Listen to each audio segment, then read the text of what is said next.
Rufus Villain back with Tony. What's up, brother? Hey, what's going on, Dude, we haven't done an episode together in a long time. Right? Yeah, it's been a while. It's good to be back, man. Like the episode you did with me and Cayman, the Bigfoot episode, oh, that's is right. the most popular episode we've ever done. Really? Yeah, pretty cool shit, man. That makes me happy because I know a little bit, but it's very rudimentary compared to experts such as yourself. I appreciate that. So what's going on with you, man? What's new? Well, actually, a whole lot. As a matter of fact, working on a couple of new musical projects. Nice, as a matter brother. Of fact. And you and I are gonna probably try to. No, we're gonna do it. Not gonna try it. We're gonna do right, it. exactly. We're not gonna try it. We're gonna do it. I mean, I went through some good material, but outside of that, I mean, it's just been a lot of music. That's Nice. Been the real big thing lately. I got a couple projects, like I said. One that I'm actually really excited about. It's kind of like I mean, you could call it, I guess, another grunge project. Oh yeah, okay. Because it's got a lot of punk and metal undertones and all that fun stuff. The band is called Suspicious Chicken. Nice. And yeah, I remember. we were talking about that the other night. Yeah. Suspicious. Buck. Yeah, but that's actually a project I'm really excited about. Fuck yeah, man. Fuck yeah. Even though it's I mean, I'm gonna be one of the main Components. main components in that group. It's actually something I really want to try to branch out to with some of the other local bands here in town. Yeah. That's yeah. like kind of thing I haven't really seen much of that lately. Is a lot of different band members coming together. Local music in parts unknown lately has been kind of garbage. Well, it's been lackluster. I mean, lackluster. That's a better way to put it. That's a better way to put it. Well, I think it's because everything's almost everything's been done. Right. I mean, right. it's a really hard thing for musicians when you have a sound in your head, but you've already heard several other people do it. Well, we've got a good music scene for people that come here, but stuff coming out of here is kind of it's really kind of lazy. I mean, that's like I mean, a lot of the good musicians that I've known over the years and artists from various different genres like rap, blues, what have you, they start here, but then they have to leave. They move on. Yeah, I mean, and that's kind of something that makes me a little bummed out is because, we have a lot of these great musicians, but not a scene to support them. Yeah, exactly. And it's not even just in the monetary aspect. I mean, money for musicians is one of the people will come and see it. Exactly. Yeah. And people don't, unless it's a big name or it has something to do with an event that's being held at the venue at the same time. Right. Most people I don't see going out to see local shows as much. Or when they do happen to go see somebody, it's mainly because there's like either a drink special or something that incentivizes them more just to go out and get shit-faced. Can you think of any real solid bands that have come out of parts unknown? That's my phrase for Tucson. Oh, one of my most favorite bands that actually I didn't know for the longest time ended up coming out of here was the Super Suckers. Oh shit! Yeah, they came out of Tucson, and those guys are fucking. Well, and there's a awesome. lot of people that have roots here that kind of don't even like acknowledge it anymore. Yeah, I mean, and then you can even kind of move that on to some of the bigger names. There's some big name groups that almost avoid Tucson now. Yeah, because of the reactions they get from some of the people. I mean, a really interesting example is the story I heard about Bone Thugs and Harmony. Yes, I was gonna. They got robbed out here. That fucking sucks. Man. I mean, it's like, okay, that's gonna put a sour taste in their mouth for even coming here again. Exactly, and to my knowledge, and I might be wrong on this, I haven't really paid much attention to what they're up to nowadays. But I don't think they've come back since then, and I don't blame them. Same thing with Cypress Hill with the I forget what it was called, but that stupid fucking law where you could check people. Oh yeah. That's and Cypress Hill was I think in the right for like. Well, yeah, we're not going there. Yeah, I mean it's well within their rights, and they should protest because it's really. And the thing is, like, they'll protest and they won't come here. But then I see some of the fans that live in this town. They get upset with the band over it. But you can't. Yeah. But you can't because like you love their content, you love the stuff that they're putting out, but you've also got like if you love this band, you've got to kind of respect who they are as people. Exactly. Yeah, and that's 100% right.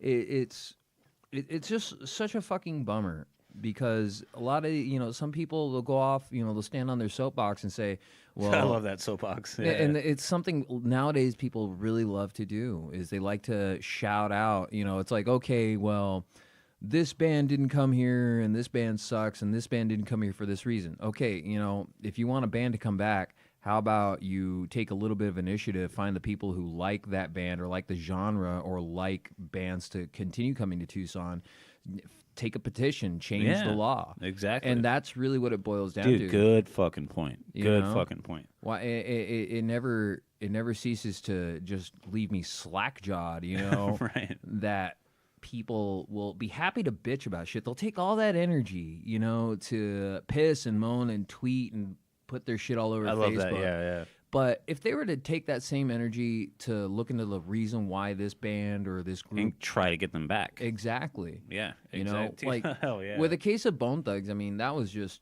idiocy. I mean, people decided to be fucking dicks and decided to rob them. But then you have bands like Cypress Hill who pass up places here for political reasons, exactly. And if you don't like it, change the fucking law. People have that power. I mean, but I suppose it's neither here nor there. But the thing is, even with my groups, I mean, all the musical projects, I try to advertise more to the outside population rather than the local. Because I love the local, but the local is way too fickle. Yeah. I mean, in Tucson, it's really interesting to see because it's a lot of flash in the pan. Flash in the pan is almost like Tucson's motto when it comes to music. Think about Grudge Holder. You're right? Yeah. Like, where are they now? Oh, shit. I mean, think about some of the bands that could have gone somewhere out of high school, like Poot. Shout out Poot. Shout out Poot. I still know those guys personally. I mean, that's a really great example right there. And they were good. Yeah. They were good. I mean, you remember you and I watching them in the Rincon High School auditorium? Yes. Yeah. I mean, I remember the Battle of the Bands. They were there. And I mean, they put on an awesome show, and I really think they had some massive potential to really go places. Definitely. Quinn was the singer. I don't have any idea what he's doing now. Yeah, I haven't even seen. Oh God, what was the drummer's name? I used to have him for Mr. Craig's class. Ernie. Yeah. 100% pure Mendoza. That's what we used to call him. That dude was a trip, man. Yeah, he was good. Yeah, though. He was good. Like, he joined my buddy Travis Arnold's band, right? And their name was E, and it wasn't the letter E; it was the note. It was E. Like, that was so the symbol of the actual note became the name of the band. Well, I remember hanging out with them, smoking pot or whatever, and we broke a bunch of stuff, and then put it on the ground in the shape of an E to take a picture for their album cover. Like that's pretty fucking cool, man. I can't see you breaking stuff. Yeah, no. Smoking pot? No. But one of my favorite memories of hanging out with those guys is like we were in Travis's studio, and all of us were just 3 sheets to the wind, and I forget the guy's name. I think his name was Dustin or something like that. But all of us were just like sitting in the corner, just like, fuck, we're high as shit, and we were just. And Travis asked him. He's like, "How you feeling, brother?" He says, "I'm like a day in the sky." Okay. I like that. I like that a lot. But yeah, that was good memories, man. Right. But here's a big shout out to all the musicians out there. Big time, man. Especially the ones right now who are looking for projects to work on. Keep up with craft, man. Keep up with craft. I mean, well, especially with like some of the like here in Tucson. Definitely give a shout out for me on Facebook if you're. We'll tag you on Facebook with this. I mean, if you're interested, like this is really my proposition: is any musician that really digs like 80s, 90s, and 70s punk rock and metal. There you go. That's what Suspicious Chicken is basically going to be sounding like. Hey, Bach. Bach. That's going to be my thing, dude. Like when we talk about Suspicious Chicken, because it's like it's a chicken looking at you, pointing his fingers in his face. Looking back at you, Bach. Because he's suspicious. but, but yeah, that's like I'm definitely looking to collab with as many musicians as possible. Oh, yeah. And that's really what I want to get out of it, because I like one of the biggest Well, pages, a lot of people know that you did the theme song for Rufus the Villain. right? Yeah, And so that was fun. like, oh, that was dope. I remember that. And yeah, but I actually have really a lot of hopes for this project. Fuck yeah, dude. Particularly. Fuck yeah. And then also trying to really actually market out to the Upper Northwest right now as well. A big shout out to anyone in Oregon and Washington that might be listening right now. You guys are fucking awesome. We up do there. get downloads there. And hopefully, I'll be able to see you guys within the year once we start touring and after the album's out. And I'm fucking stoned. I'm good. So I didn't say that on the air. Continue. No, you said you were stumped. Stumped, people. Stumped. You're in a very befuddling conundrum. All right, continue. But yeah, I mean, there's a lot of things going on out there, and really, people should really get out more. Yeah. I mean, and that's in general. I see way too many people just holed up in their houses all day. They get long. home from work, and well, I'm a huge component of that myself. Like I get home and like I'm done being with people. I just want to sit here. I'm done with being with people the minute my butt hits traffic. but right. But I understand that. I mean, shit, I'm the same way. There are a lot of times, especially with what my regular job is going on right now. I'm going to be tired as fuck for the next few months. Yeah. But I mean, it's and what's actually kind of funny is I see a lot of musicians, a lot of artists of different kinds. They get trapped in that 9 to 5. Now, it's not necessarily the job itself that they get trapped in. It's the routine and the cycles that they get trapped in. And they get home and they don't want to be creative. Yeah. And well, they're mentally and physically so burned out that they want to do it, but they have that comparison. Okay, it's like I get home, I shower. Okay, now do I want to dedicate 30 minutes to an hour to this? Or do I want to use that 30 minutes to an hour to just sit here and try to recharge the battery? That's the big thing for me is recharging the battery. That's for the same thing for a lot of people. Yeah, well, because I do about 10 hours a day, and when I get home, I got to take my dog for a walk, got to make myself some dinner, and by the time that's done, I just want to sit there. Right. I just want to. That's why I watch so much TV, man. It's because it's like I go, I do my day. And I come home and I'm just like, fuck, I'm done, man. I'm fucking done. Like I don't want to because I do a lot of research for the show. But there's a lot of times where like I don't fucking. Even if I do have the drive, I'm not gonna absorb it because I'm fucking tired. Or you won't produce something that's to your standard quality. You and I were doing research for the metal episode this week, and you saw how much I was like just like writing stuff down, right? But because when I'm enthusiastic about something, I fucking hit it and I write it hard, and I want that to be good every time, right? I don't want it to be lazy. Yeah, I don't want it to be like because we're doing history of metal. I don't want to be like, oh yeah, Black Sabbath came out. And then Pantera came out, and like I don't want to be like lazy about it. I feel it. I feel like I want to express like when we choose to do a subject on Nerdy Bones, it's like we're passionate about it. Mm-hmm.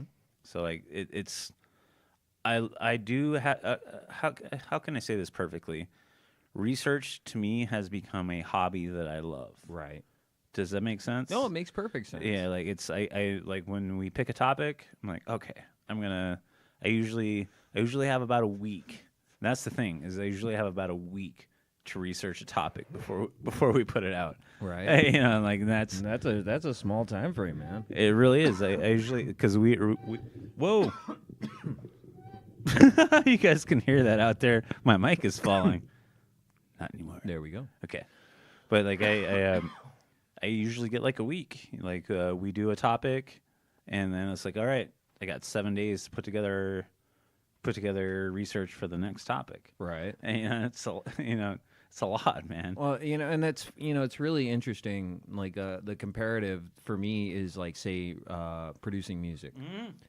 Now, Like when I do music, it's the same thing. I scrutinize so much detail. Oh, dude, yeah. And especially, and mainly, actually, you know what? I kind of take that back. It really revolves around the type of project that I'm working on. There you go, yeah. If I'm working on, like, say, a metal project, I will scrutinize the fucking shit out of it, man. And you know, you want it to sound perfect. You want to go over every detail. Well, you're always your own worst critic, right?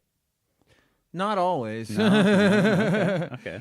Sometimes you think something's good, and then some chuckle fuck has to Chuckle fuck, dude. That's a new term. Chuckle fuck. That, you know, he has to come and say, "Oh, that sounds like shit." You know, okay, well, what do you consider good? Rascal Flats. You know, you know that type of shit. It's like, okay, if you like Rascal Flats, why the fuck are you listening to my music? I like the way you went with that because it's like, say you're a fan of this, and then you kind of try to branch out to listen to something different. Right. Yeah, like for me, always a huge metalhead. Always a huge metalhead. And then I was like, okay, these people like Johnny Cash. Maybe I should check this out. Right. And then like as a metal, because you know me, man. Like when I really love something, I feel like it should be done a certain way. Right. And I have a really hard time branching out to other styles of stuff. Mm-hmm. And then, you know, like I was real big, like anybody out there that listens to the show that knows I was a juggalo. Like I don't identify as that anymore. But like it takes a lot for me to get into something new. But when I do get into something new, I go fucking balls deep. Right. You know? Does that make sense? Oh, you know, yeah, I know what you mean. But what is there anything right now that because I know how you feel about sounds and musical composition, stuff like that. Is there anything right now that you're discovering that is new that is like hitting you? Anything like that? Well, when it comes to like new sounds and like different techniques and things that are, you know, being considered innovative, I don't know. I mean, I always get exposed to new things, particularly in the electronic department. Okay. With like bands, really awesome Well, bands. the stuff that we're going to try to do together is going to be some industrial stuff. Right. Which is where, yeah, but continue. Well, I mean, like that's really where I come to find that there's more elaboration, more newer things coming out is in the electrical or the electronic. Well, there's genre. new techniques. There's new techniques. Right. There's new ways to do things. Well, what I liked about that genre is that there is an infinite slew of samples and loops that you can mix and Not remix. to mention making them yourself. Exactly. And that's really, I think that's one of the more innovative ones. And also I find it to be that it's innovative so much because the easiness of it. I mean, it's like assembling. I always considered like techno and electronica and things like that, and like goth industrial. It's a big puzzle. Okay. You know, you have a loop that you've created. Well, there's a formula that needs to be met. Do you get what I'm saying? Well, when it comes to formula, that I think is a little bit too restricted. Okay. You imply formula, then it can also imply that there's a rigid structure. Okay. You know, because you could say you have a formula like punk rock, which is 3 chords. Now, to me, and this is just my opinion on it, my take, is that the formula implies that it has to be 3 chords done at this 160 beats. This way, or it's not this. Right? You know, Yeah, that 1-2-1-2 polka style drum beat, you know. That is really when you put in the word formula and you say that to me, that's really what I see it as. Well, I'm really enjoying your retort to that, like because formula, it like you said, implies like this is going to be the same every time, right? You know what's actually kind of interesting? You might get a kick out of this. Is what really broke the walls of composure for music and as many different things actually. Is I remember when I was a kid, I used to be real, and I still am. I'm really into kung fu movies. Hell, I mean, dude, fucking, who are you talking to? Who are you talking to? You want to talk about? I mean, back in the day, I remember you, me, and Chad and Kurt hanging out watching like kung fu Bruce Lee movies. Hell yeah! And ordering pizza from fucking Blackjack.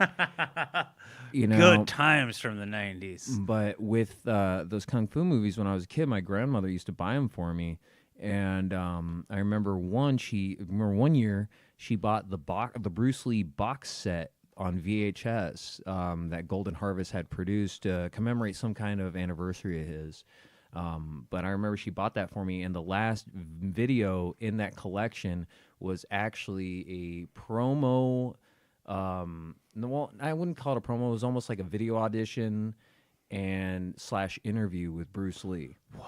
Now, one of the things that got me interested in it because he talked about Jeet Kune Do, his style, you know, the way of the intercepting fist. But that actually inspired me to look more into him, and then he actually almost give him full credit for me being able to knock down a lot of walls as far as writing is concerned. Yeah. Because I ended up looking up some of his old interviews, and I found be like water. And actually it was that same interview when he's talking about form without form, taking away style without style. Right, taking away all the restrictions, all the formulas, all that, and just going with the feel, being inside of your own self, you know, during that. And I took that away as saying, you know what? Why should styles have certain formulas? Why should a metal band only go at 200 beats per minute? You know, why? I started questioning so much about music that it left me kind of disillusioned to a small degree for a little while. I was like, okay, well, this is just too much to fucking wrap my brain around. I'm going to put this down for a while. That didn't last. But, you know, it just kind of goes back to that. It's there's so much to be able to do, and in electronic music, it's really kind of like a puzzle, and you assemble that, and it's really easy, especially now with some of the programs that are available. It's really changed the dynamic. Fruity Loops, stuff like that. Right. It changed the dynamic completely about electronica, and I think it's awesome. And bands like, you know, Atari Teenage Riot, solo artists like Alec Empire. What about Mindless Self-Indulgence? Mindless Self-Indulgence is also great. Nick Endo from ATR. Shout out, man! Check that guy's music out, dude. That's a chick. Well, Nick Endo. Nick Endo. Oh, I had like a picture in my head. She's the one that has the Japanese kanji for revolution tattooed I actually on her had a face. picture in my head of Alec Empire the Destroyer. That's what I had in my head. Oh, yeah. So, you know, like so many awesome artists out there, and music nowadays, I mean, really kind of needs to take a step back from some of that easy stuff, particularly when it comes to like rap artists, R&B artists. For more often than not, I hear they spend more time just keyboarding away rather than double checking their lyrical content, making sure it actually has some kind of substance beyond what's popular at the moment. And it's like my buddy Jerron, man, Jerron Inker. Shout out to that dude. Fucking, you're awesome. Jerron Inker, Inker. Okay. Yeah, that dude has been doing many projects over the years. Also, is Black One. He's a really great hip hop artist, really good lyricist. I actually like listening to what he has to say almost more than the beats. Well, that's how I am. You know? with like anything hip hop.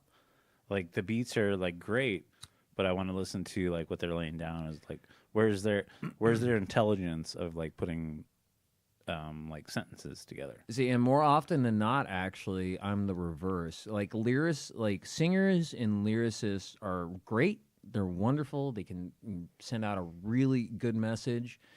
But depending on how that one singer or whatever how they choose to deliver it, well, dude, that makes the difference. That's the flavor. Does. That's the flavor. Mm-hmm. Like when because you know me, dude. I go to vocals before anything else. Right.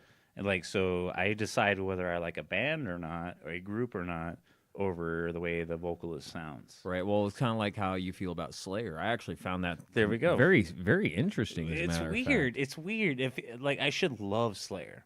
Well, I know you like the music aspect of it. Fuck yeah, I do. But as soon as Homeboy starts to sing, it fucking loses me. It just I can't say anything negative about them. It's just like when he starts to sing, It just loses me. Right. Well, I mean, and I can't hate on you for that. I Yeah. mean, because I myself, I know, was it you dig? Was it Whitechapel, right? Why? Yeah, exactly. Me personally, I cannot stand that dude's fucking voice. Well, exactly. well, you're making a great point. You're making a great point. The whole reason that there is different types of music is because on these tiny little incremental things, we like different stuff. Right. Just like what speaks to you. I honestly believe there's no such thing as a bad band. It's like It all depends on the person, exactly on the listener. It was subjective. It's like, do you like hearing this sound or don't you? Right. That's like another good analogy, or another good comparison, I should say, is me and my older brother Manny. Like he likes Ghost. Well, I personally, Manny and myself kind of share some stuff, but like, but Ghost. Yeah, you guys have a lot in common. Yeah, which is awesome. But he likes Ghost. I mean, and I have nothing personal against. But it's just not your sound. Artist. I mean, it's just not your he's sound. just not my thing, you know. And he, Nirvana is my favorite band. He doesn't like Nirvana. I still can't understand. But it's for the sake of the lyrics or of Kurt Cobain singing. He doesn't like the way he sounds when he sings. Really? So I find that kind of dynamic really fascinating. Well, my big thing is like a unique voice makes me love stuff. Mm-hmm. Makes me love an album. Makes me love a singer. Makes me love a band. Like let me think of like just off the top of my head a unique voice. I'm trying to think of a real good one. Real unique voice. Raymond Watts. Yep. Like he was not 100% unique. He sounded a lot like Peter too, like Peter from Typo. Typo. Yeah. They shared a style. We'll put it that way. They shared a style. But I enjoy stuff that I hear new sound. Like, and even to this day, I'm like that. Mm-hmm. Like I like when I hear something new, I just really enjoy it. Like when like when Power Man came around, nobody sang like fucking him at all ever. Like because it was like this mix of singing and screaming like he was in a metal band. Right. Like nobody's ever done that before. Well, he's a great showman too. Fuck yeah, actually, dude. I used to love their stage shows. Well, I've saw them a couple times live. The thing is like in the last like 10 years, their music is garbage, man. Right. It's just fucking garbage. It's like, what happened, dude? And like I did a podcast earlier with Mr. Mayhem. He's like, well, they got to pay bills. Okay, yeah, I get that. Right. I get that. I get that. But like, think about like When Worlds Collide. Yeah. What a fucking jam. Dude. Well, the Tonight the Stars Revolt album was a fucking great. I wish you guys could see me right now. Like, that was actually a really awesome album. how many T-shirts did I have of that? A lot. Yeah, just from that album. But but hey, it is true. Some bands they have to, and it's not even change up their shit. Right. Yeah. Now, this is a type of a gripe that I have that actually leads back to Metallica. Actually, the big gripe that I had with them is when they made the albums Load and Reload. Right. I remember buying those. Right. And so and I had them too. And Yeah. the thing was, they were cool albums. I liked them, but They were changing. But this is the thing. They shouldn't have kept the name Metallica for those albums. I think they would have developed a whole another fan base, off of that alone. If they would have turned the name and made a new band out of it with the same members, even Just something different. Bands, or not bands, but fans would really appreciate that, because you wouldn't be taking the name of something that already exists and is excellent in their eyes and then dragging it through the mud, in this Right. different tangent just because they, either is sobered up or whatever. This guy is in this part in his life, and this guy is in this part in his life, and it's sound just, different. it's kind of like Korn. I mean, I don't like Korn now. I mean, but you and I have this standoff thing about Korn. Well, Like, yeah. But it's like, head finding Jesus. I thought that was such a fucking trip. It's like, wow. Left the band to go be a I want to use evangelist, but that's pushing it too far. That would be kind of like Jonathan Davis, doing Mother Teresa, humanitarian work. Well, could you hate on him for doing that? No. No, it's That's why I don't hate on Head either. I just find it really bizarre. Well, like he's done some music that's not bad, but like he just put that so much into his personality that it's kind of hard to see anything else. I always thought that musicians should purposely give themselves multiple personality disorder. Think about what's Garth Brooks' alter ego, Chris Gaines. Oh, that's right. We used to shout that back in the day. When I was in a band, and anytime one of our members, including myself, anytime we'd listen to something new and any of the other band members heard it, we'd just shout out, "What's up, Chris Gaines? What's up, Chris Gaines? Chris Gaines!" Because he had a soul passion. He was edgy. Yeah. But hey, then there's nothing wrong with changing yourself to suit a different dynamic of your own personality, and that's really what I think a lot of these musicians do. Is they need to stop being a monotone type of character and be more of themselves. And so they create these alter egos, like Shock G. Shock G was cool because he was Shock G and he was also Humpty. I mean, that's fucking awesome. He created a whole different persona which had a different style of rapping, and I thought that was so fucking cool. Right, yeah. And there were even songs to where he integrated both those personas, like the remix of I've Got Five on it. I mean, that was so fucking neat, and I didn't even know at the time that Shock G was Humpty.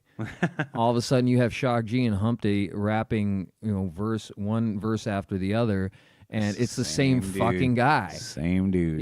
That's that's pretty fucking cool. And then, of course, you get some of these fans out there that, he's not being real with us. It's like, okay, being real is a very arbitrary term. Well, he's putting out art. Like, who cares? Who cares? If you're being yourself, it doesn't matter which version of yourself it is. You're being you. And if you're putting out art and people enjoy it, why is that a bad thing? Right. At any given point. Like, if I don't care if it's like pop music, fucking Ariana Grande off the top of my head.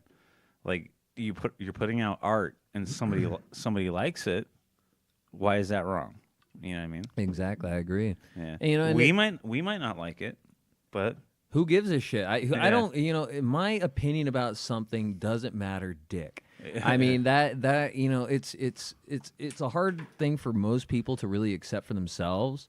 That their opinions are it's theirs. Not going to change the world at all. But that's the thing. It could, but when it comes to an opinion about a topic, it doesn't. It matters, but only to a certain degree. It matters to your circle of friends, it matters just to yourself, and that's really what I think. People want their opinions to be considered, the gospel of something. Right. It's and I'm guilty of that myself. I could go off and rant for days about how much I think Hanson sucks ass. But that's just my opinion. There are people out there still that listen, but love Hanson. Yeah, that love Hanson, and that is fucking fine. Well, more power to you. If for whatever you like, more power to you. Like it's just like. People have different opinions. It's like Justin said earlier today. Like opinions are like assholes. Everybody has one, and they all stink. So you might love this. I might love this. You might love this. We might not have the same look. We might not look at it the same way. Right. But I don't hate on. I pride myself on not hating on anybody that loves something that I don't like. Right. You might like crunk gangster rap. I think it's fucking silly ass shit, but you like it. Man, you deserve more power to you. You deserve to like it. Exactly. It's once you start claiming that you're what you like is the end all be all and everything else sucks, and you vocalize that. Right. That's when you start stepping on some fucking toes, and that's when shit gets heavy, and it's completely unnecessary. Well, and all of us, we don't have the. I'm going to use the phrase. We don't all have the same taste buds. Right. We're gonna like different movies. We're gonna like different music. We're gonna like different takes on stuff that is a old property. Mm-hmm. Do you get what I'm saying? Yeah. Oh yeah. But we're all allowed to like what we like. And that's something that's. Oh, did you hear my fucking? that we're all allowed to like what we like. Right. I mean, well, think about some of the silly ass things that also now this is, I think, smart, but also a little bit nefarious on a I love interesting the word. level. I love the word nefarious. Well, dude. because I think it is. I mean, remember when ICP and Twisted and Eminem had their beef? Yeah, exactly. Do you have you any- were like supposed to be on one side or the other. Exactly, and they got to the point where they were fist fights. There were people throwing down over it. So fucking dumb, dude. Yeah, one, it is fuck. I think it's fucking silly and unnecessary. But two, sometimes I wonder. I really do, because they go back, but they have a history. Maybe it was an orchestrated fight. Exactly. Think about this. Probably was, dude. It probably was. If you have two opposing sides, two opposing sides in the same genre, mind you. Right. It's beef. Yeah, and what can sell a record better than a good fucking beef? Exactly. Think about Biggie Smalls and Tupac. Think about, the fucking Megadeth and Metallica. There you go. There was so many beefs going on out there, but that caused their record sales to just jump through the fucking roof. Yeah, because people got interested. Yeah, and then they could also monetize on, or not monetize. They could monetize on that. They could make money by literally using that as fuel to write a song. Right. Saying, Eminem ain't nothing but a bitch, right? All that shit that used to be chanted in the lines to an ICP concert. Eminem ain't nothing but a bitch. Bitch. But here's the thing. I love ICP. I love Twisted. I don't care. I'm not a juggalo, but I love the music. But the thing is I also love Eminem. Dude, I think he's good. Right. I mean, I can give him respect, especially as a person. I mean, that guy, that guy has earned his bones. As an artist, I don't really dig his style, but hey, that's just me. Yeah, I can't even say different that flavors, brother. Yeah, different and I flavors. can't say that he's a bad artist. Yeah. Unless he purposely misrepresents himself, then I'll call him a disingenuous artist. But there you go. I'm not gonna say, well, he fucking sucks balls. Like even with Hanson, I fucking hate Hanson. I swear to God. Hey, Tony. Pop. Sorry, go ahead. Go ahead. But I can't say that they're a bad band because they can play their instruments. They can compose a song. They can sell it, obviously. They made money. And they didn't even stay in that freaky, weird image that they had. They ended up trying to go a little bit more serious down the line. Right. I don't think that really went anywhere from what I'm to understand, but hey, they gave it a shot, and I can give them respect for that. Here's the thing, is they made money. Right? People bought that music, so somebody out there liked it. And I think it's so damn funny that the people that bitch and moan about the most about the artists and about how much they suck are the ones that don't make fucking money. They're just broke as fuck, and they utilize that to say, well, this band fucking sucks. Yeah, well, they make money. They're doing what you wish you could do. You're doing the thing that you're being cynical about. Right? Well, they had this. No, they had the same fucking opportunities that you do, and in some cases even less. But the key is they never gave up on it, and they didn't let people with small minds tell them, well, you have to do this, otherwise you're not going to sound great, or you're not going to amount to shit. You're not going to match this style. I mean, so many artists, and some of the best ones get stifled by that. And I think that's such fucking shit, because somebody else's opinion got to them. And 9 times out of 10, it comes from the more inner circles. Right. Their family or their close friends. And even the close friends that support them on one level will cast them down with the other hand, so to speak. They'll say, yeah, you got a lot of fucking talent. You could really make this shit happen, but maybe you should try looking into this style. Exactly. Go over here and do this. Yeah, it's very, I think that's more sadistic than anything else, because you're giving them a sense of hope, but also stifling them at the exact same time. You're like, I like what you're doing, but I would do this. It's like me and grunge.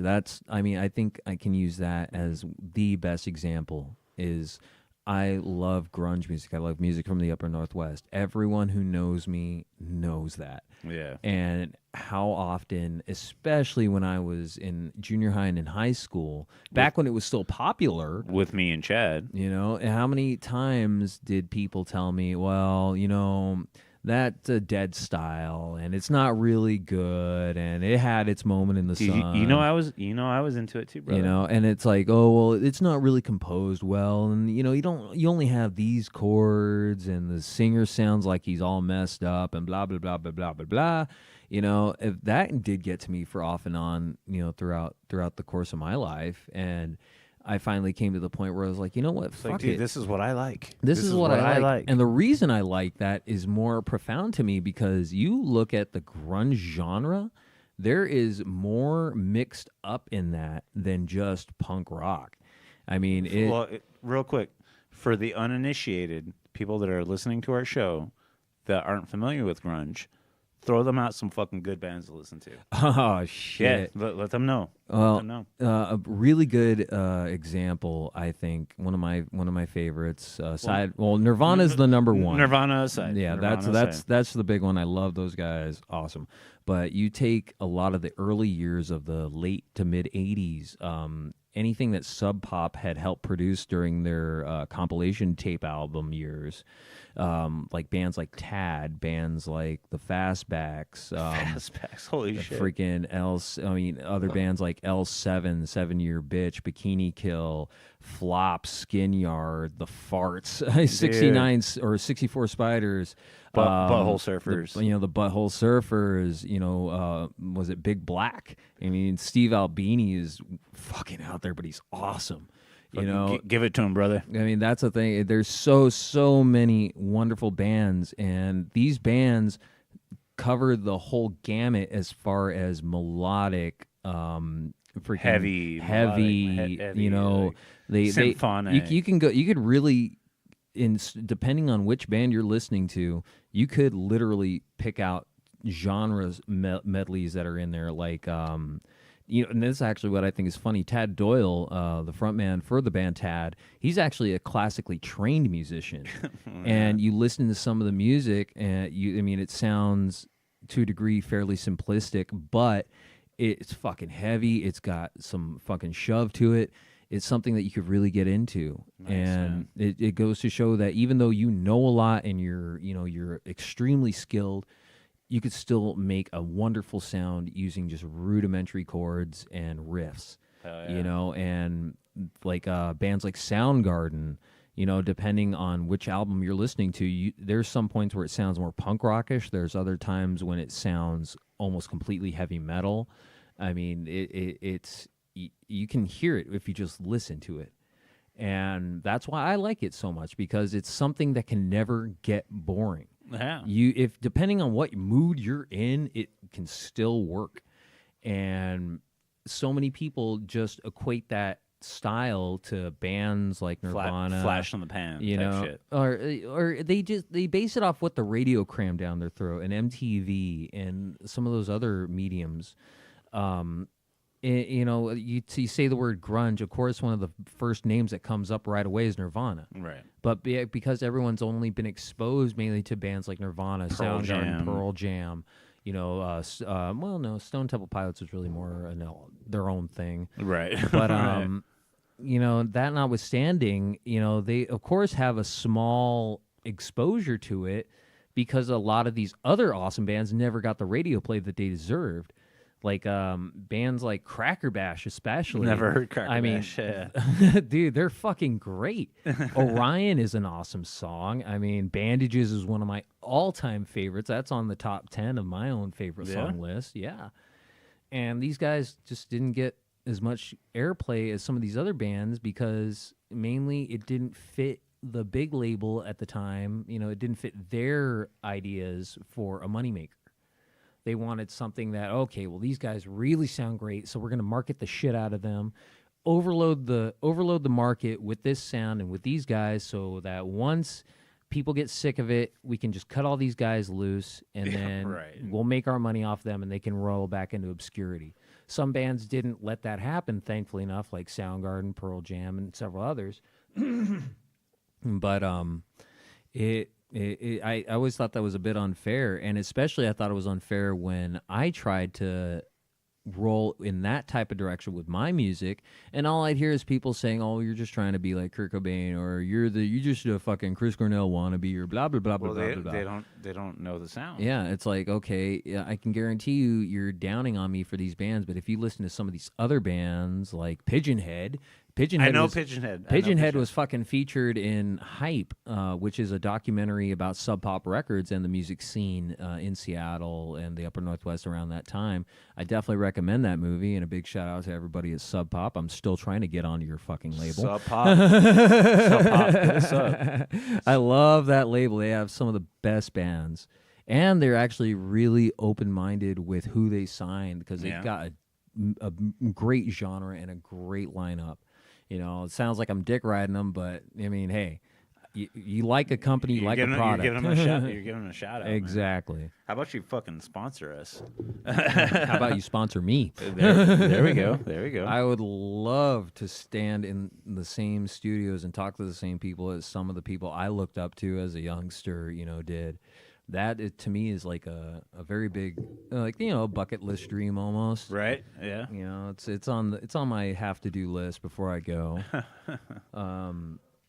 But I really think that more people need to break out of their shells, when it comes to getting out there now. Because especially nowadays, it's 10 billion times easier to get yourself promoted. Well, look what we're doing right now. Right? Look what we're doing right now. And look at some of these musicians that, I might not like them, and this is also just a question of opinion, but these people are able to put themselves out. And some of them will get knocked on all day, all night, saying that their shit sucks balls, but they don't have to rely on some dope in a suit to say, okay, well, if we think we can make money off of you, then we will sign you. Let's see. And that kind of becomes the pivot point for a lot of bands, at least back in the day, back in the day. And so if you're, out there listening and you're wondering, should I go through this or will they like it? It doesn't give a it doesn't fucking matter if anyone likes it or not. The big thing is what is in your head, heart, soul, whatever you want to call it. If it's in there and you want to get it out there, just get it out. It doesn't matter if no one likes it. If you like it and it's the image that you had in your head on a physical piece of paper or on a CD, MP3, whatever you want to do, fucking do it. Hell yeah. Fucking do it. Let the chips fall where they fucking may, because right. For all you know, that one decision could open millions of fucking doors for you, millions of opportunities, and never let it slip by. Believe in yourself. I mean, that's the big key thing, and people really, they hear it a lot, so they kind of get jaded over the saying. Just hearing that. Yeah. Or they even lose what the definition could really mean for them. To believe in yourself, I always thought was, especially growing up, because everyone said, well, believe in yourself. What exactly does that fucking mean? Right. Right. Okay, believe in myself. I believe that I can do this, but I'm saying it with an unsure tone. Believe in what you like. Believe in what you are. Believe in what goes on in your head and you're sure about when it comes to how you see yourself. If you believe yourself to be the person that you want to be, then you will be. I mean, just by believing is already being that person. You've already taken that step. Yeah, right? To believe in yourself is already step number one. Yeah. Not to keep going back to the podcast, but you know how introvert, me, you know how introverted I am. Yes. How hard it is for me to get to do stuff. Mm-hmm. But I do a thing now several times a week to where thousands of people hear my voice. And it's fucking awesome. Yeah, but I'm just like trying to piggyback on what you were saying. Right. No, but it's true. You're right. Yeah, like I enjoy this. I notice like when I put the headphones on, I'm behind the mic, I'm a completely different person. Right. It's fun, man. Like I'm gonna piggyback on what you're saying. Like if you have a dream, fucking do it. Yeah. Fucking do it. Like you're the only reason you're not doing it. Exactly. And this is something I think is kind of interesting to observe too, when it comes to people doing what they love. They take a step back in time almost. Yeah. They go back to being a kid or a teenager or some point in their youth where they still had that more optimistic look on things. It's like where you're more malleable. right? That's the word, malleable. And it's interesting because you're malleable, but you're also completely unhinged and free in your thought process and how you view the world. Like watching you is a good example of this. When I see you behind the microphone, I change, huh? yeah, I swear, if I was to shut my eyes, I could see the same kid that I knew back in high school with the goggles, This means a lot the to me, fiery blonde hair, the fucking 50-inch leg Jinko pants, the fucking, the Power Man shirt, the whole 9 yards, and it's fascinating. People say the same thing about me when they see me on stage or behind a guitar doing something like that. They say, wow, you seem so much different. And some people say, wow, I mean, I see you making the same faces and gestures that you did back in high school, or junior high. And that's something that's really important. And it really signifies to me that people forget what it's like to be even like a kid, or to be free.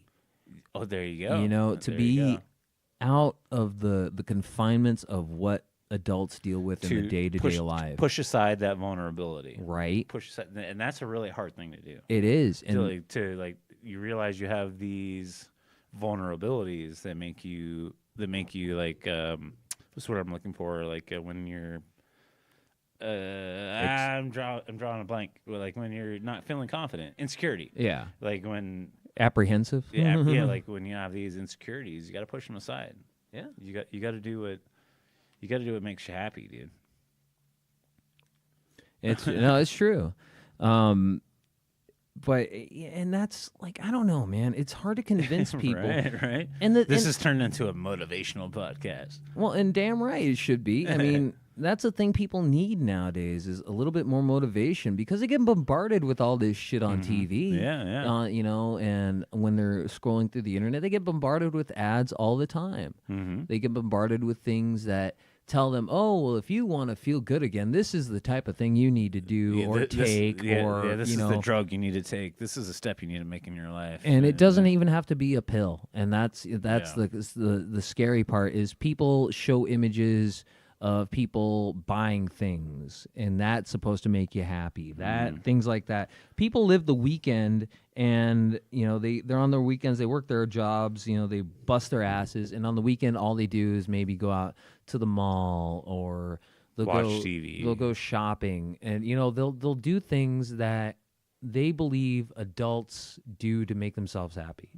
I mean, to buy things. Yeah. I mean, it's the consumerism. It's I always considered it to be the never-ending quest for what's the word? Dopamine.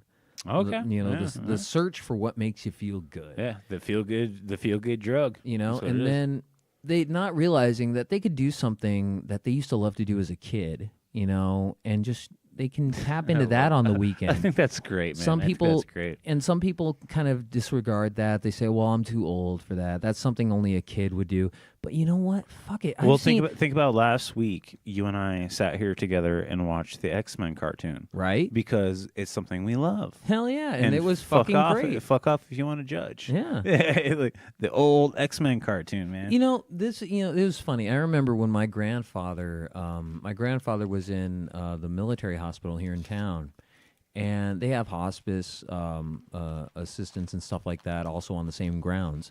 And I remember I was maybe about 10 or 11, and we went to go visit him. And I remember seeing this one old guy, and I shit you not, he was literally, he wasn't jumping around being all crazy, but he was literally kicking a can. That's dope. In the courtyard. I get the picture you're painting. That's dope. And he's literally just kicking. He had a smile on his face. Granted, he was moving slower than fucking molasses, but he was it made him getting feel down. good. Yeah. It made him feel good, man. Doing something silly like that can really do something for your own spirit, I think. Hell yeah. What's one of your favorite things that kind of, other than like playing guitar, that brings like a smile to your face? Just doing it. Painting. Painting? I mean, I like painting. I like walking. I mean, I like being outside and exposed to all the things that happen. Man. Nice. Nice. when I was a kid, one of my favorite things to do was just to go outside and sit on the grass and look around. Our generation is the last one that did that. Right? Or at least last one that can appreciate it to that level. Yeah. I mean, just to be able to observe things. I used to love to go up on the roof of my house and just sit. Me too, man. Nothing else going on, not writing, not doing anything, just sitting there and listening to things around me. Taking it in, man. Just taking it in. Or another guilty little pleasure of mine is actually going down to the batting cages at golf and stuff. When I was a kid, the first time I ever got to do that, I thought that was one of the coolest experiences in the world. Just to be in a batting cage, smacking a ball. Right. I mean, that the crack of the bat, the feel of the impact on your hands when it flows down the bat to when your you did it fingers. right. When you did it right, like Right? crack. Yeah. Yeah. When you got that launch, man, you were sending that ball right back to that machine. Do you remember home plate? Yeah. Yeah, that's where I did most of my batting cages. See, I think I went to their cages only a couple times, but even now, like sometimes when I get stressed out and I've done everything else that I like to do and still nothing really seems to work, once in a while I'll get myself down to the batting cage. Fuck yeah, and just, man. Fuck yeah. It's worth it. It helps me burn out a lot of shit. Dude, that's a 90s thing, man. Fucking batting cages. Right? Like, go-karts, putt-putt golf. I mean, man. shit, dude. You remember the machine in front of you. You see it like going, Yep. and then the ball whips at you, and you're like, ah! But you never fucking see that first one, though. Yeah, exactly. I always thought that was fucked up. You never see the first one. Yeah, but then you get down to the timing, like, okay, Right. all right, here it comes. And there's nothing like that feeling like when you hit it like perfect. Yep. It crack, like you feel it like in the hands, in through the bat, and you see that shit sail. And like if we were like in a baseball field, that'd be fucking gone. Right, pulling a Babe Ruth. You gotta point at that shit. I think it's gonna go that way. And it I don't know. I really think people need to act more childish when it comes Oh yeah, to dude, I love that. Yeah, when it comes to enjoying life, I mean, even if you say like, oh god, don't take shit so fucking serious. Right. I remember I gave this advice to an ex-girlfriend of mine once, many years ago. Because I remember many moons, man. And I mean, she was like myself. We were both working in call centers, so every day was just a never-ending hell. And I remember she had a daughter, and her daughter loved to play with Barbies. And I remember it came up in conversation once with her and I, what we used to do as kids. And she used to say, oh, I used to love to play Barbies for hours and hours and hours, but I don't think I'm too old for that shit. And I was like, you know what? I'll sit down and play Barbies. And I told her, I was like, you know what? One of these days, sit down and play Barbies with your daughter. Dude, there's nothing more that I'm going to put this out there. There's nothing. You're not a man if you can't sit down with a young girl and play Barbies. I've done it. Yeah, like you're not a man if you can't do that. Like if it threatens you or whatever, you're not a man. I've sat down at the imaginary have a fucking tea party, man. Drinking air. I mean, hell. Gotta put the pinky up. Right, gotta put the pinky up. You know what's fucked up is that never left me. Afterwards, no matter what, my pinky goes up when I'm drinking from a cup. Because a little girl taught you that. Yeah. Because I always got corrected. Anytime that I didn't raise my pinky, hey. she was just she kind of raised hers. She's like, Daddy, like this. I'm like, yeah, okay. I don't even know if she'll remember that. She was so little. All right. What was you put my mind on this vein? What was your favorite toy? Dude, that's a hard question, man. That is a very, One very hard question. I have a vivid memory of running around the house with the Batwing from the first Batman movie. Nice. I remember I was like maybe 12, 13. Nice. Maybe. Running around with this fucking plastic airplane, like running around the house like it's flying. Right. Like, I played a lot with like Power Rangers toys, Ninja Turtles. Well, then we got a Socko Jumbo right there. Right. But like those like action figures is the toy that I was into. Was that kind of the same for you? Well, no, don't get me wrong. I had my G.I. Joes. I had my plastic toy soldiers. American hero. I had all that, but I think my favorite toy, actually, above everything else, is actually my bear.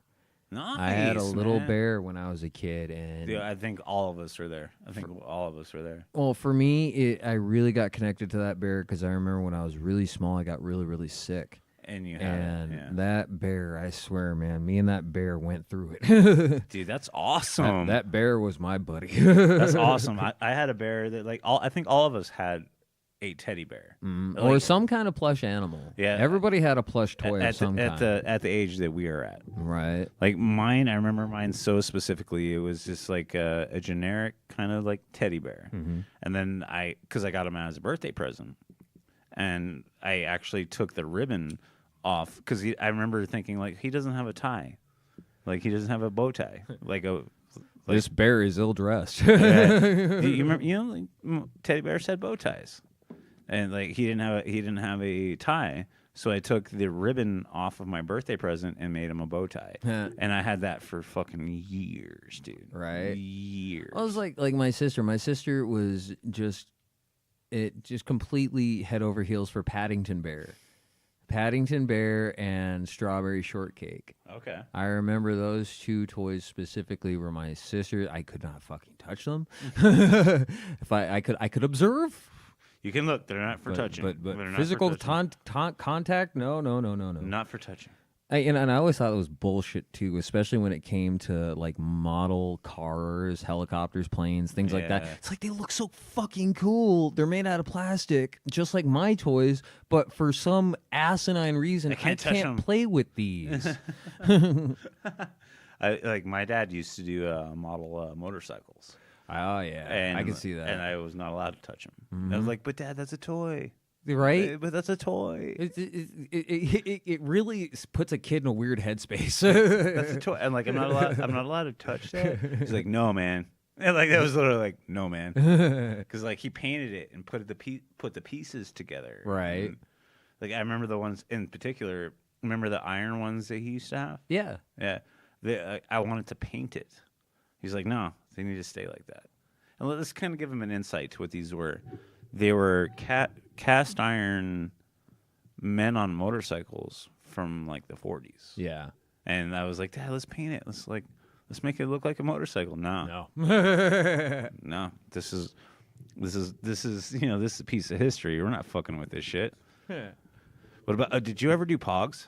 Hell yeah, Dude, Pogs were awesome. Dude, I remember the year Pogs really became popular. I was in, I think, 6th or 7th grade, and we had these metal picnic tables in our lunch area. Oh, that Pogs lasted at that school for all of about, I think, 3 months before got banned. Yeah, it got flat out banned because of slammers and shit like well, that. Actually, I think it was kind of funny the argument that they presented. One, it was noisy because of the slam. Everybody getting excited. Well, no, the slammers hitting that tin, that aluminum table. You remember what you would do is like you would like basically bet. You're like, okay, here's 5 of these Pogs, and you would end up with like a big ass stack. Yep, and that was the big reason that they actually banned it at school. They said it promoted gambling. It was betting. Yeah, it was literally what it was. But I mean, I thought that was so funny because the same kids that were betting on Pog. I mean, all they were betting was Pogs. It's Alf. And he's back in Pog. He traded my soul for Pogs.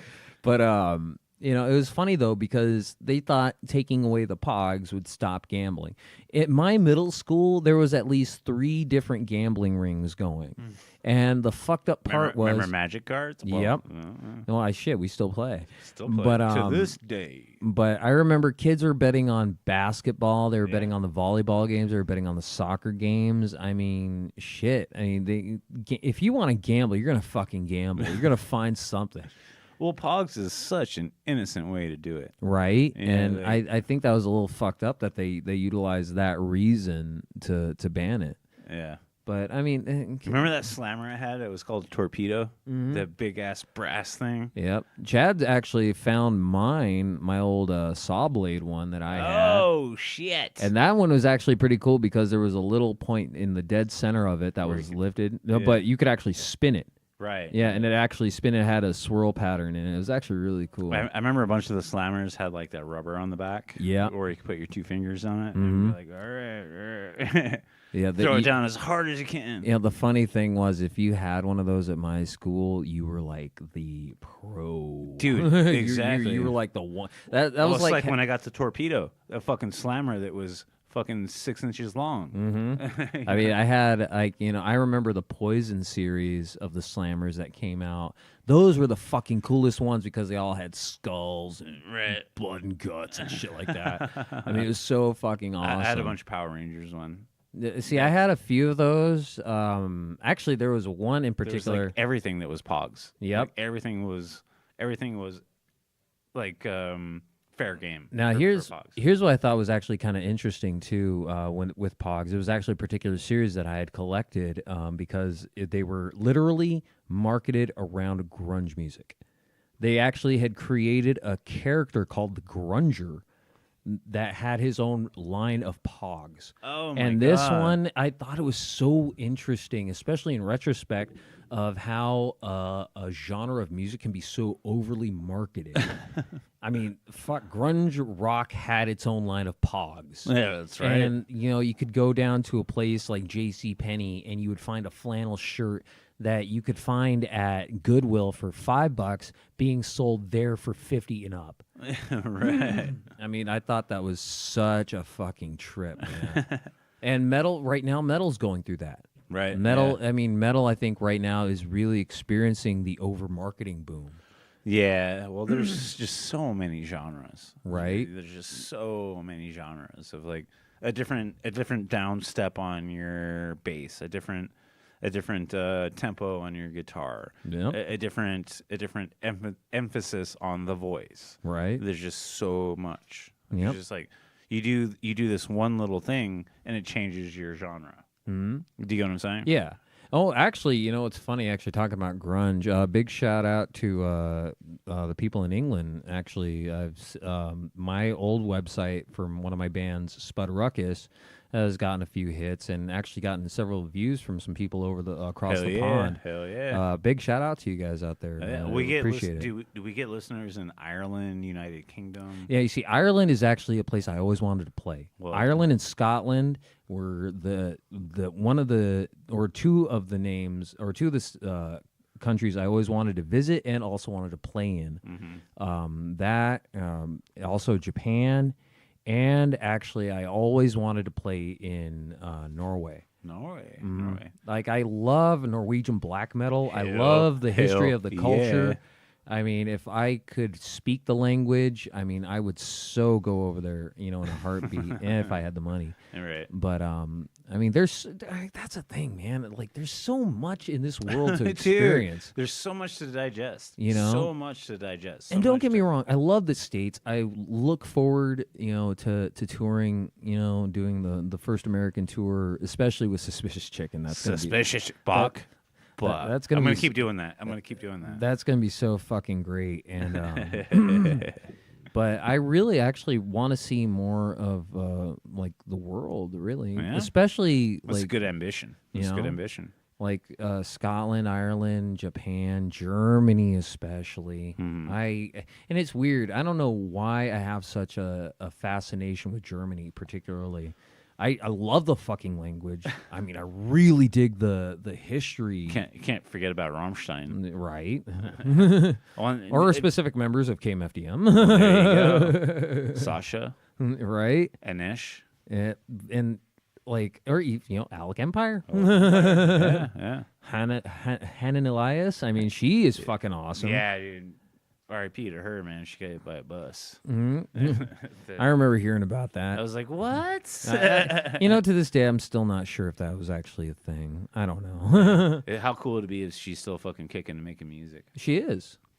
Yeah. Hannah Elias is still making music, dude. So that was a lie. Well, the part about being hit by the bus, I don't know if that's a lie, but her being killed, I know was. Oh, well, okay, cool. But no, actually, she has a really good solo career, as a Nice. matter of fact. Nice. Yeah, I definitely, you know, everyone out there, look her up. You know, Hannah Elias. Oh, yeah, good. Like Alec Empire, the Destroyer. Right. Some good shit, dude. Yeah, Like dude. I remember listening to that, like taking math tests and having that in my headphones. Right. And like taking a math test and like listening to that in my head and listening to that in my headphones. Well, it's also Sick like to death. Yep, Sick to Death. The Kids Are Alright. Freaking I always Speed. I always loved the Alec Empire song "My Face Would Crack." Yep. Yeah, it's so good, man. Well, you know, it's funny. Like, I didn't realize that this song existed. I have the Berlin Burn album. Burn, Berlin, burn. Burn, Berlin, Burn. But the funny thing is, I didn't know that in Europe it was originally released as the album Delete Yourself. Okay, which yeah, also yeah, had, I do know that, yeah. and it also had other tracks that weren't included. Well, the in the album that I had was Delete Yourself. Yeah, and that was the thing. I found. Because you remember that because I had it. Yeah, I used to borrow it from you all the time. yeah. But Het's Got Off Nazis is actually one of my favorite songs that band has ever What a made. cool style too. Yeah. What a cool style.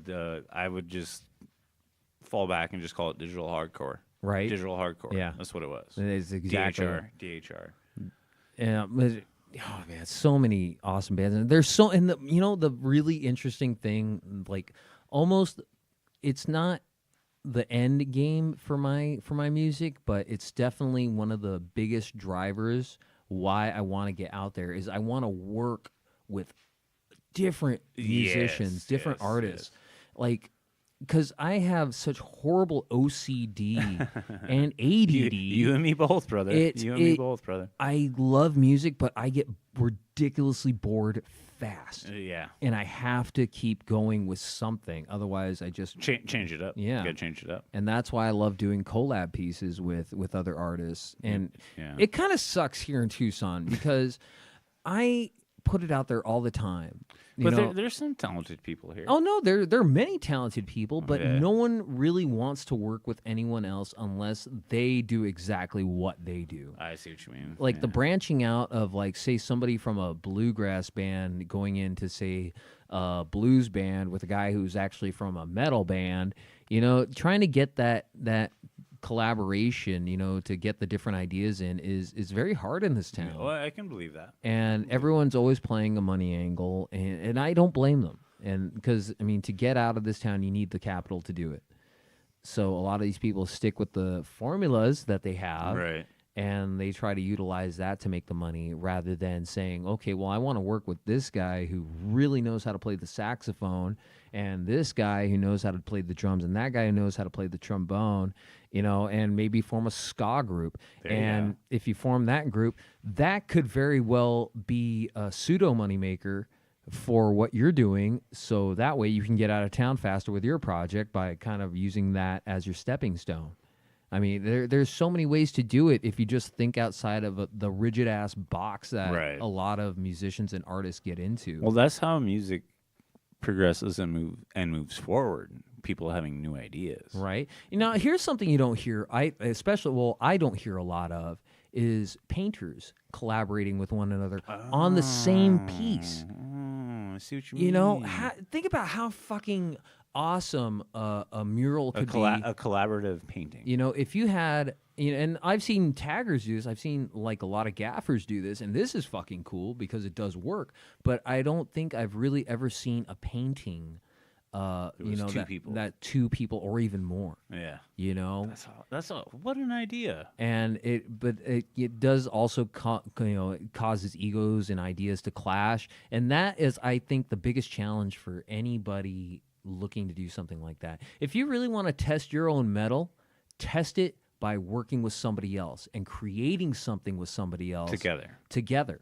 Putting some of your ideas to the side or utilizing your ideas with that person's ideas to maybe come up with something new that neither one of you would have thought of without the other. Well, the way I look at that, it's like writing a comic book. Right? Like here's like I have this idea, and then this other writer is like, hey, I've got this idea. Do you get what I'm saying? Oh, like, yeah. That's kind of like the way there's to collaborate on something, you're only going to come up with something more amazing. Right. You literally, like, if you collaborate on something with somebody, that you're only going to come up with something better. Because if you go into it on your own, you're just relying on yourself. Right. But then you have somebody else's imagination that's involved. Mm-hmm. So I think that's pretty interesting. Like you make a good point. Like I've never seen a painting with two people that did it. Right. I'm sure it's been done, but I'd like to see more of it. Yeah. And it definitely breaks the mold. Breaks the mold. You know, makes things a little bit more interesting. Yeah. And it's just, I don't know. Like, I think there's so much more that can be done that isn't being done. And then it also, not to mention that people get sidetracked by life. And that's, Right, that's a Life's its own variable. It is. And for myself, that's really a big hurdle because I have a job. I mean, a good example of my day during the week is I'm up at about 3:30. I hit the weights until about 6. After that, I get to work at about 6:30, 6:45.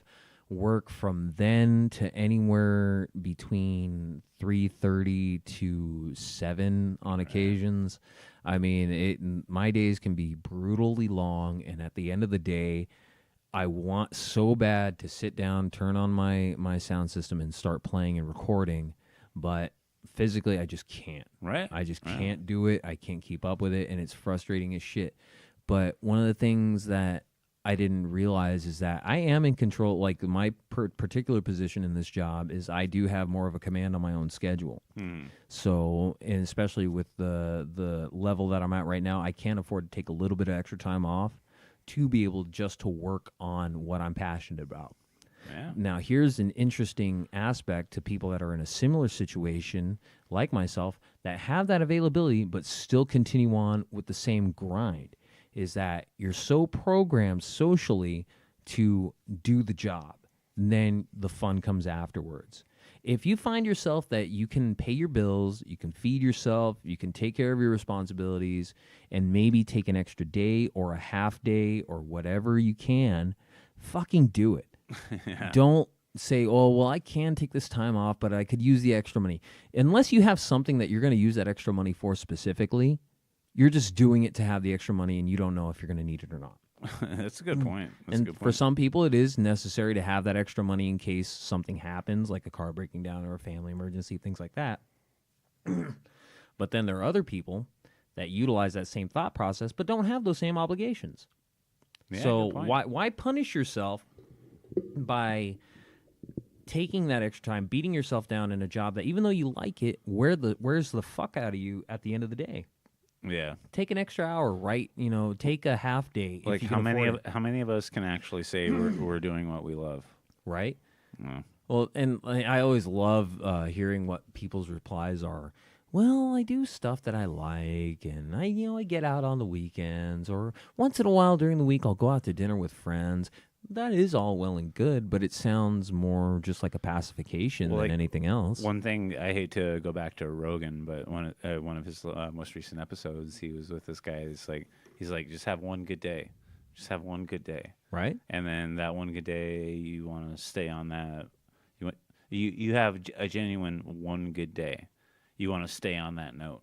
Mm-hmm. So like the next day, like maybe the next day you'll get up and go work out and eat good, and you get what I'm saying? Yeah, Like, just to be like, you have that one good day, exactly. and like that'll kind of cascade. Like, if you want to keep that up, you want to keep feeling like that, you just keep doing it.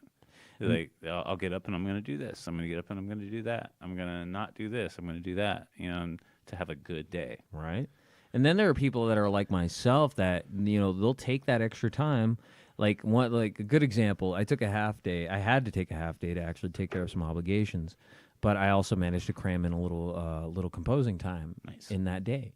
Now, because it felt so good, the big dread that I had was having to go back to work the next day and go back to that. I, for the life of me, had a taste of what it was like to do what I loved to do. And for a lot of people, I think it's the same thing, is they get that taste and they want to go for it, but then they get scared. Right. And then they go right back to what they know and what's comfortable for them. Right. I think really people need to just take it slow if they get like that. There's some people that can literally flip a switch and then all of a sudden it's on. Yeah. It's on. But then there are other people like me, especially, that we have to take it in steps. Take a half day, do what you love. Well, I'm the same. Maybe out of the month. And then the next month, if you can afford it, take a full day. And then, do what you can to dedicate more of envisioning yourself going beyond that comfort zone and going out for reaching for those stars that you have, being a musician or being a writer or an artist or an actor or actress, whatever it is. Or if you like just living and getting by in the regular 9 to 5, that if that actually suits you, If that's what makes you feel good. exactly, then right on. Right on. And actually, to me, that's a little bit more admirable because I can't live my life in those means. Yeah. I mean, I think about it, it scares the fucking piss out of me, especially at my age now. Yeah. I've done that for way too long. Well, I'm going to be 40 in 4 years. Mm-hmm. I mean, and then that's another thing too, is we use our own age as an incentive and almost as a point of no return. Saying, okay, well, I'm like me, I'm 35 now, and some people have already mentioned it to me. It's like, well, at your age, do you really think that you could keep up with touring like some of these kids out there, or like the guys that you used to see when they were young? It's like, you know what? I fucking can. Yeah. Because that is exactly what my passion is. Yeah. That's when you awesome. have that passion, you have energy that you did not know existed. Right. Well, it creates energy. And exactly, it creates that momentum. And if you're free of the burdens, or if you're free of the apprehensions of what you're doing on your 9 to 5, and you just let yourself go into it, you'll be surprised what you can create. Yeah.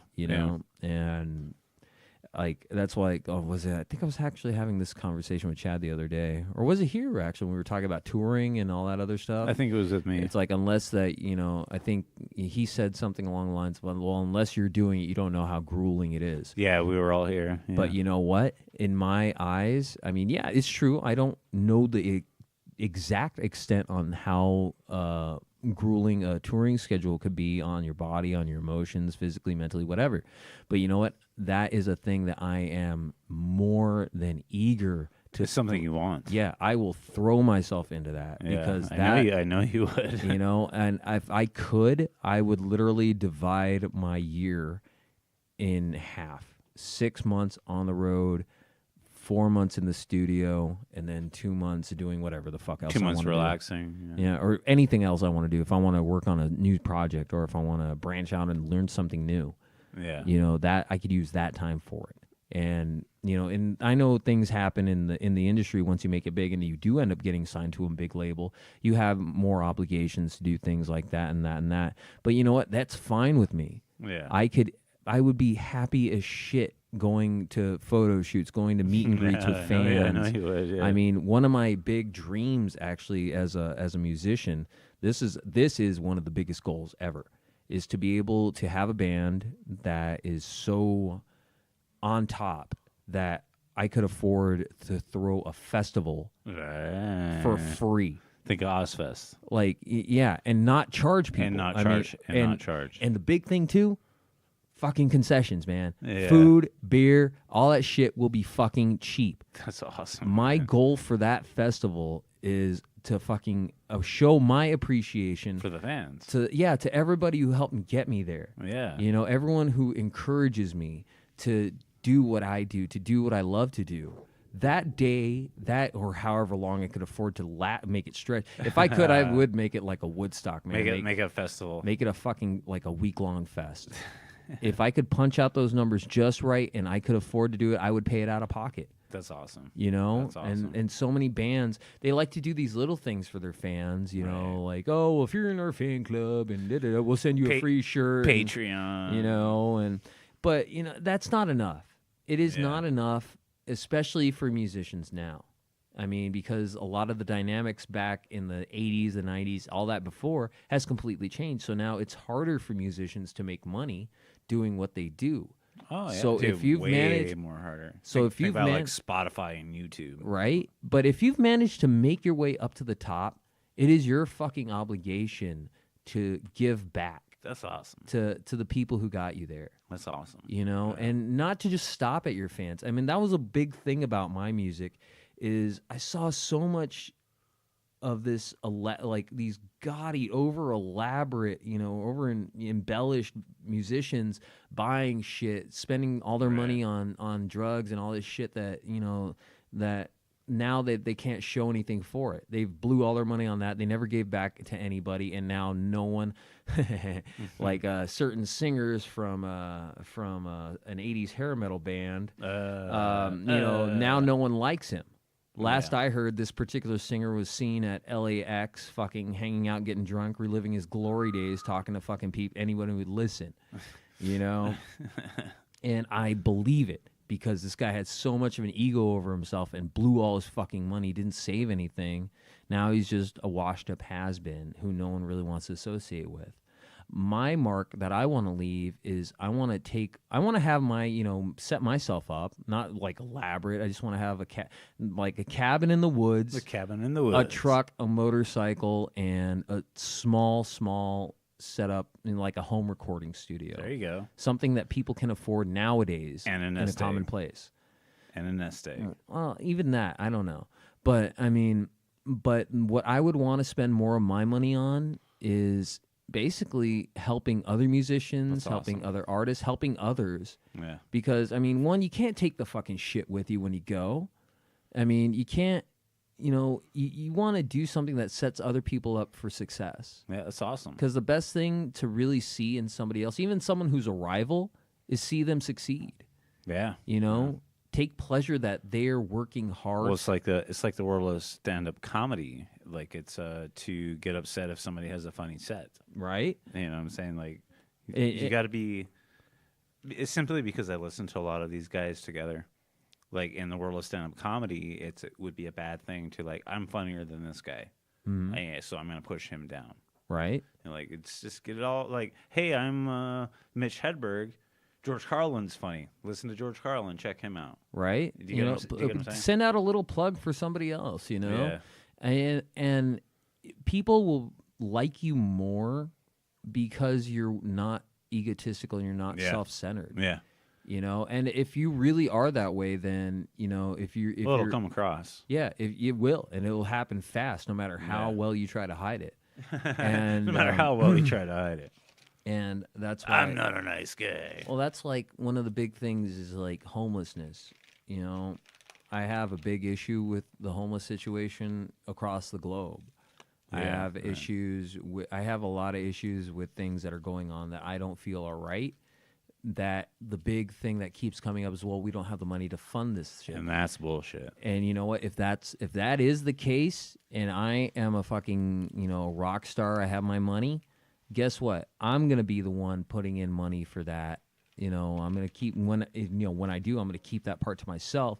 But I want to be able to, if I'm gonna donate, I'm gonna look into their history, how they're applying that money, where they're getting their money from, because I want to make damn sure that it fucking makes a difference.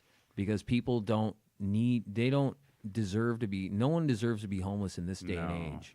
No one needs to be under the heels that they are now. Well, and there's a lot of extenuating circumstances. Well, yeah, and there's some, in some like homelessness, there's many that actually choose to live that life. Right. But then there are the ones that literally just got that bad hand dealt. Fucked. Got fucked. I used know exactly what you mean. Well, there was a long stretch where I was homeless. I had to sleep out. If I couldn't find a couch to crash on, I had to go sleep in alleyways and ditches, all that shit.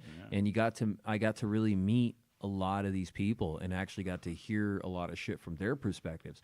Granted, there was a lot of them that were just completely incoherent rambles. Right. And a lot of it was finger pointing and blaming other people for their situations.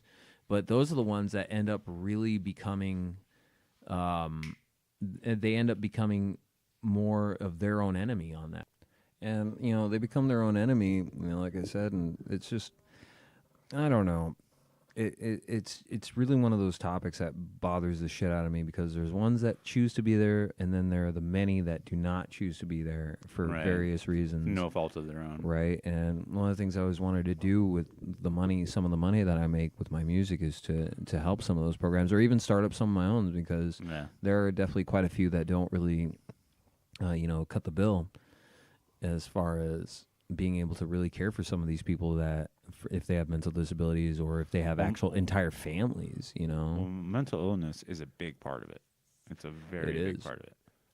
Like, we went to school with a guy named Larry. Oh, yeah, I remember Larry. And I see him every now and then. but like every time I see him, it's very obvious that he's been taken to a facility, given a bath, given a shower, and a change of clothes. Right. And it just kind of sucks that that has to be his life experience. You know, and I wish you guys could have seen Tony's face right now. it's heartbreaking. Man. Heartbreaking. But then again, we also know some of the stuff that Larry also did. Right. So it's not right. necessarily He's not innocent. Yeah, by any means. it's not a complete sob story, as it were. Well, it's a mixed bag. It's scenario by scenario. Right, and that's really, I noticed that's what life has turned into, a really big mixed bag. Yeah. You know? And that's the way it's always been, I guess, but now it's just a more interesting spin with the way technology, society, and all that other fun stuff is nowadays. Yeah. But also, that's also another motive for people to be able to vent out, their opinions on that with their art, whatever it might be. Well, you know me, I'm really big in art. I love when people put out stuff that I haven't seen before. Right. I love that. Especially, like, I'm really big into visual arts, like people that paint, people that do digital stuff. Right. Just like there's a show on Netflix right now called Love, Death, and Robots. Yeah. That is just so amazing because of every single one of those episodes was done by a different visual artist. Right. And really cool shit, man. Really, really cool shit. It's cool to see that people are still fucking innovative. Mm-hmm. Still trying to do new things. Exactly. And I always stay hopeful to see what's around the next bend, especially with some of my stuff, because I know once things really take off, it'll give me a better opportunity to really branch out there with some different people and do some really different styles. Yeah, get some new stuff under your belt that you haven't done before. I mean, it's even like with some of my previous projects, I don't even keep my own name. I create, an alternate persona, kind of like, I was saying with Shock G and some of the other ones. Yeah. It makes it more exciting for me, actually, because it makes you a new person. Yeah, it allows me to really break away from myself when I start thinking along the old lines of, well, do I really want to play it like this, or do I want to do it like that? The version of myself in that particular band or project that I see myself as would do it this particular way. So that's cool. Instead of having to pretend to be somebody else, I just allow that aspect of my personality to really just take control. And that's awesome. You that's know? really cool. That's really cool. And I'll augment it with different things. I mean, there was a metal band that I was in that the only way I could actually play a show with them was to wear a gas mask. Oh, okay. It was, for me, it just fit the way I saw myself in that band. And I noticed when I did go that far with a prop to wear it, it allowed me to just completely disassociate from any other music project or any other version of myself that I see. I could be that particular you could be entity. in the moment. Exactly. Yeah. And I always played great shows that way. Nice, man. You know, it sounded good. I had a better time doing it. Granted, there were times, especially in that group, when, we just practice and I'd wear the mask and it'd be fucking hot as shit in there. I bet, man. I'd be sweating inside, fucking open, take off the mask and a little puddle falls out. But, I mean, it was well worth it. And that was one of the hurdles, a way to beat that hurdle. Yeah. And there's people out there that have different ways of doing it. And if that, whatever helps you do that is fucking great. Oh, yeah. Oh, yeah. Well, I'm going to bring it to a close, my brother. Thank you for doing this with me. Oh, thank you very much, man. I thought we had some really cool conversation tonight. Yeah, it's really definitely a good show. So check out, give any way that they can reach you on. Right now, just definitely send me a message on Facebook, Toni Grijalva. You spell it for them just so they know how to find it. TONI space GRIJALVA. And just send me a message, and I'll friend you and let you know what's going on music-wise, and maybe even work on some collab, depending if some of my musician friends out there. Hell yeah. Well, brother, thanks again, man. Oh, thank you. I thought we had a good one tonight. Definitely. So for the future, Tony's going to be with us on Nerdy Bones doing the history of metal. Oh, I'm looking forward and to that's that going to be one, on man. Wednesday. It's gonna be brutal. It's going to be brutal. It's going to be fucking brutal. Angry Cookie Monster. That's Angry right. Cookie Monster. So it's the fucking thugged out Alton Brown telling you guys to have a good night, and we'll talk to you soon.